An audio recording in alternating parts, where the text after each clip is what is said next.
first coming on here? March, was it? Yeah. March 2018? Yeah. Yes. We didn't have a clue what we were doing. Do we now?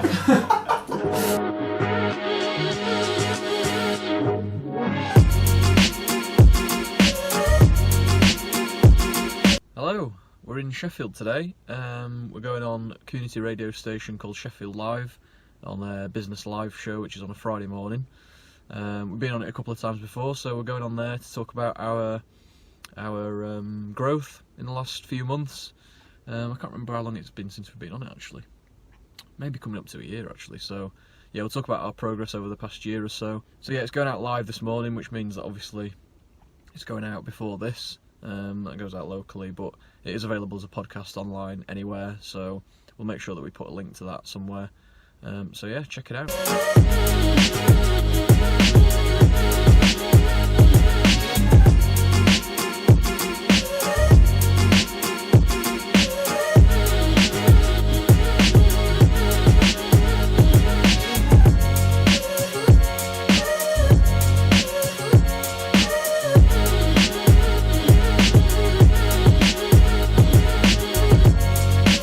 When did we move in here? December 2017? Yeah, before we started the business.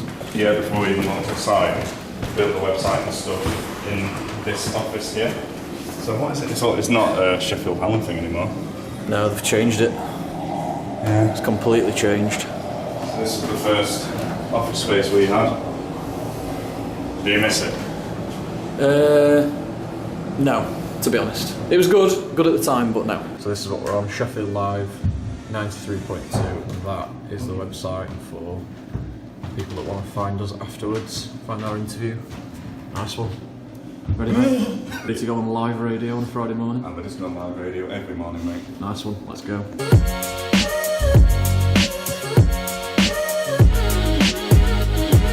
You're two of the few people who've been back in the studio for more than a couple of times. But it's lovely, isn't it, to be able to tell the story of the business developing and growing. Exactly.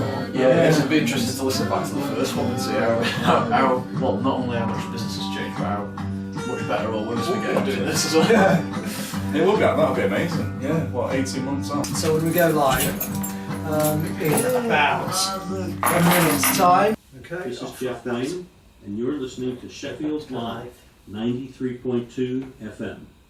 We're open for business live.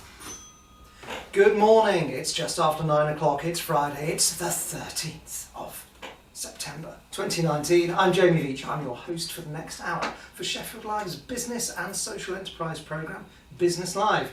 Now, we have a story today of a business which has 10 times their revenue. 10 times, a multiple of 10 in their turnover in just a short amount of time. Marking your third time here in the studio, good morning, James and Paul of Food Circle Supermarket. Good morning, Jamie. Morning Jamie, pleased to be back for the hat-trick. Indeed. So it's a simple concept in some ways, simple for the public to grasp, great value, simple for the food manufacturers to go, yeah, we want to get on board with these folks.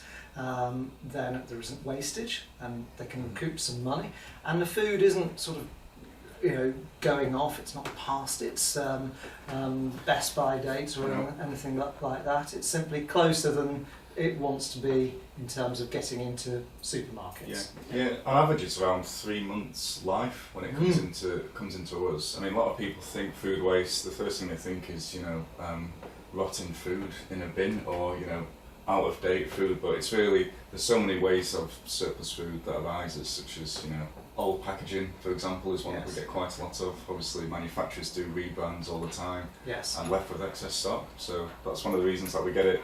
So yeah, I think it's a bit of a misconception that it's always out of date, but no, I think our customers as well are always quite surprised by the amount of life that's on the stock that we sell. Yeah.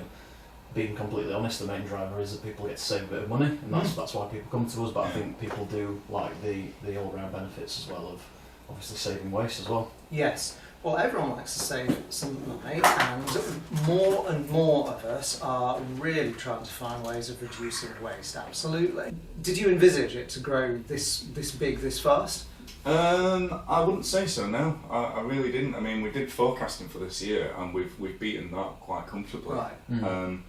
No, I didn't, to be honest. We're ambitious and we've got big plans, Yeah. you know, big forecasting plans, but I think the speed in which we grew, even at the back end of last year, and sort of around February this year, a quiet start to the year, really started to, you know... Yeah, we've sort of taken big leaps, to be honest. It's been, overall, if you looked at the whole picture since we started, it's been quite steady, but we have taken a couple of sort of big jumps, and there's been... Interested in those. What do you think the factors were that made you jump each time there was a tangible, large step up? I think it comes down to our fantastic suppliers. So obviously we've worked hard to build close relationships with them. I think it is as well, as we're really close to our customer, and that's something we started right from the outset, is to understand our customers as much as possible and get close to them, and we listen to them and know what they want.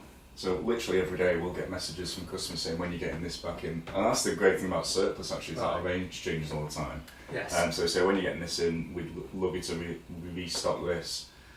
So it really helps us know what our customers want. Absolutely. So actually, you introduce new customers to your suppliers as well, which probably benefits them not only through Food Circle Supermarket, but actually it means that people have discovered them thanks to you.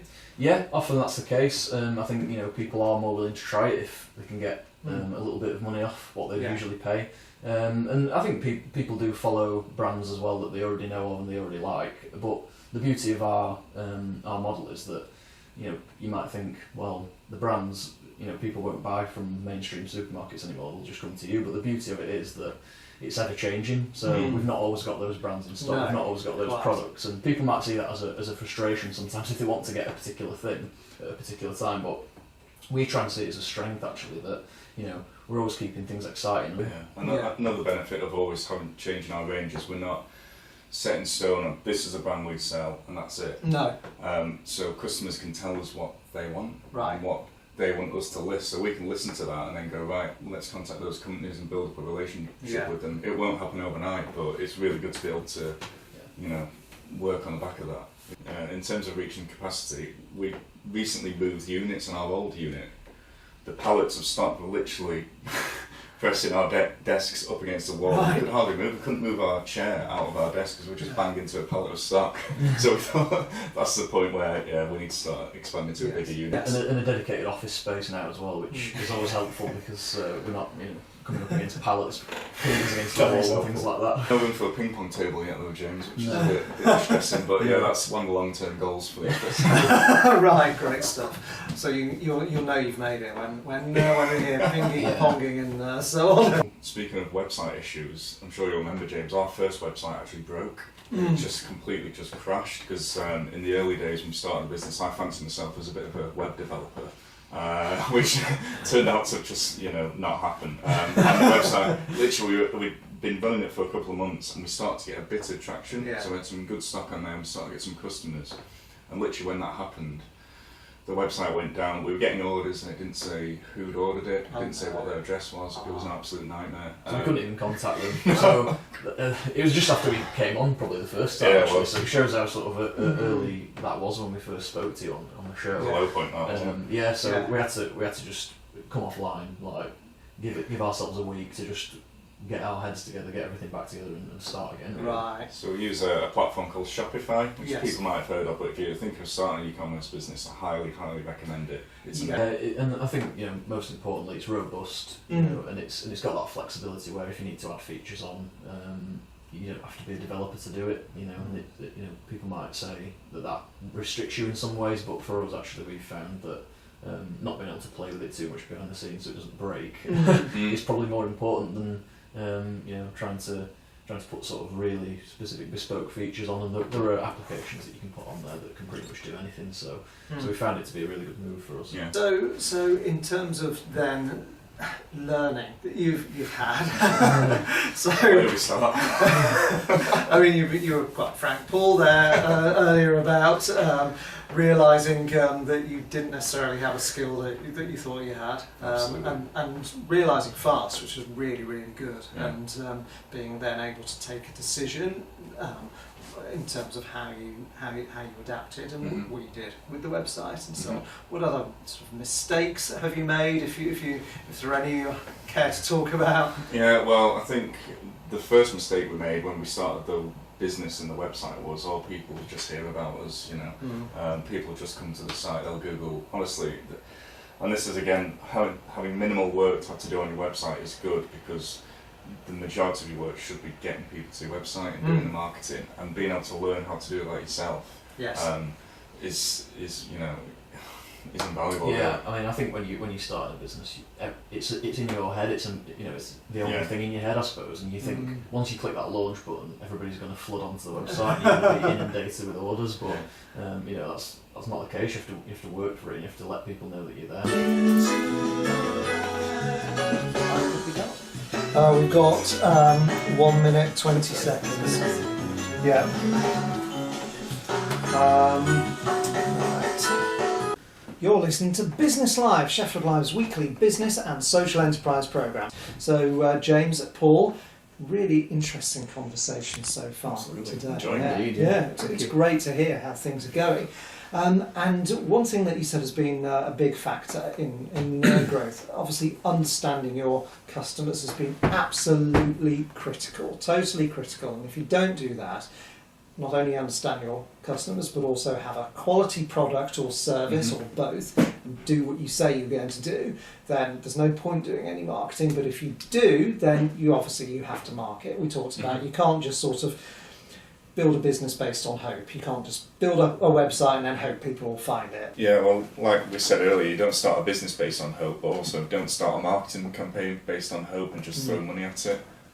Because, even if you spend, £1,000 on one marketing campaign without knowing anything about it or what you're doing, it's not going to bring any results. So what we did and what we learnt was test and learn, which I think is something that you should use throughout running the business in anything really. Yeah. Let's test this out, let's just put a small amount of money behind this and target this audience and see how it reacts, and then analyse the results and understand the results and what Facebook are telling you in terms of your analytics, and then did that work? No, let's try this. Did that work? Yeah, that worked. We've got some customers from that. Right, let's go and invest in that. You don't run a business based on what you want, and you don't run a marketing campaign based on what you might want as well. So you might want loads of words, loads of paragraphs in there explaining who you are and what you do and what the benefit is. But I think the key is being concise and getting across your value proposition in an impactful way. It'd be great to have, like I say, reams and reams of text explaining who you are and what you do, but I think people want to know what they're getting, why they should go there, and also, the creative is important as well, so a good image to go with it that illustrates, in a simple way, who you are and what you do. Yes, it's hard to do that, isn't it? To be able to get your business across in literally, 90 characters? Yeah, which is very, very difficult. Yeah. In terms of being concise, Absolutely. How have you managed to do that? Well, I personally think very simply and try and put that into the business really. So I think that does help. It's just literally what value are we bringing? Well, I can say it. You can save over 50% off the high street when you buy from us. Yeah. That is it. And it's surplus food. That's why. So that's the message. Save 50% off. Then you come onto our website and people go, oh right, so this is why it's over 50% off. Yeah. And I think an exercise we went through was going through that with our advisors, what our value proposition is, and that was a whiteboard full of information, a spider diagram or whatever it may be, however you like to lay out information. Yes. That can be your value proposition. You can lay out everything that there is, but then it's about picking out the 2 or 3 key things that are actually going to make people want to buy from you, because at the end of the day, you're spending money with Facebook or Instagram or whatever platform it is for marketing. You want to be getting returns from that. So, knowing what you're trying to say and making it concise and impactful, that's the most important thing. And what we found as well is that once people are on board, once they like you and like the service that you provide or the product that you provide or both, they find out about the other virtues of being a customer of yours as well. Fantastic. Well, congratulations on where you've come so far. Absolutely brilliant. Thanks, Jamie. Really, really pleased to hear it. And James Barthorpe, Paul Simpson, Food Circle Supermarket. Pleasure speaking with you. Thank Thank you. you. Jamie, thank you. And you've been listening to Business Live, Sheffield Live's weekly business and social enterprise programme with me, Jamie Veach. So now that was good. Radio done. Let's crack on. Yeah.